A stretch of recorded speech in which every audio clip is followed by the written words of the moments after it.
നടൻ ശ്രീനിവാസൻ അന്തരിച്ചു. വിടവാങ്ങുന്നത് മലയാള സിനിമയുടെ ബഹുമുഖ പ്രതിഭ. മലയാള സിനിമയുടെ എക്കാലത്തെയും മികച്ച ബഹുമുഖ പ്രതിഭകളിലൊരാളായ നടനും തിരക്കഥാകൃത്തും സംവിധായകനുമായ ശ്രീനിവാസൻ അന്തരിച്ചു.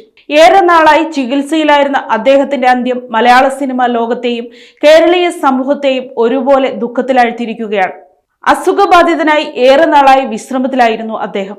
പൊതുവേദികളിൽ നിന്നും സിനിമയിൽ നിന്നും വിട്ടുനിൽക്കുകയായിരുന്നെങ്കിലും ഇടക്കാലത്ത് അദ്ദേഹത്തിൻ്റെതായി പുറത്തു വന്ന ചിത്രങ്ങൾ മലയാളികൾക്ക് ആശ്വാസം നൽകിയിരുന്നു. എന്നാൽ പ്രതീക്ഷകളെ അസ്ഥാനത്താക്കി ആ വിയോഗ വാർത്ത ഇപ്പോൾ പുറത്തു വന്നിരിക്കുകയാണ്. മലയാള സിനിമയ്ക്ക് നികത്താനാവാത്ത നഷ്ടമാണ് ശ്രീനിവാസന്റെ വിയോഗം. ഹാസ്യ നടനായും സ്വഭാവ നടനായും വില്ലനായും വെള്ളിത്തിരയിൽ വിസ്മയം തീർത്ത അദ്ദേഹം തിരക്കഥാകൃത്ത് എന്ന നിലയിൽ മലയാള സിനിമയുടെ ഗതി മാറ്റിയ ഒട്ടനവധി ചിത്രങ്ങൾക്ക് തൂലിക ചലിപ്പിച്ചു. സമകാലിക പ്രസക്തിയുള്ള വിഷയങ്ങളെ നർമ്മത്തിൽ ചാലിച്ച് അവതരിപ്പിക്കുന്നതിനുള്ള അദ്ദേഹത്തിന്റെ കൈയടക്കം എടുത്തു പറയേണ്ടതാണ്. സാമൂഹിക വിമർശനം നിറഞ്ഞ അദ്ദേഹത്തിന്റെ ഡയലോഗുകൾ ഇന്നും മലയാളികളുടെ നിത്യജീവിതത്തിന്റെ ഭാഗമാണ്. സന്ദേശം, വരവേൽപ്പ്, നാടോടിക്കാറ്റ് തുടങ്ങിയ ചിത്രങ്ങളിലൂടെ അദ്ദേഹം മുന്നോട്ട് വെച്ച രാഷ്ട്രീയം ഇന്നും ചർച്ച ചെയ്യപ്പെടുന്നു.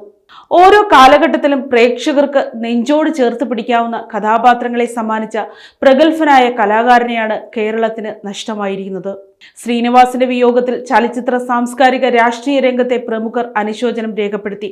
മലയാളിയുടെ ചിരിയിലും ചിന്തയിലും ഒരുപോലെ സ്ഥാനം പിടിച്ച ആ വലിയ കലാകാരന് കേരളം കണ്ണീരോടെ വിട നൽകുന്നു.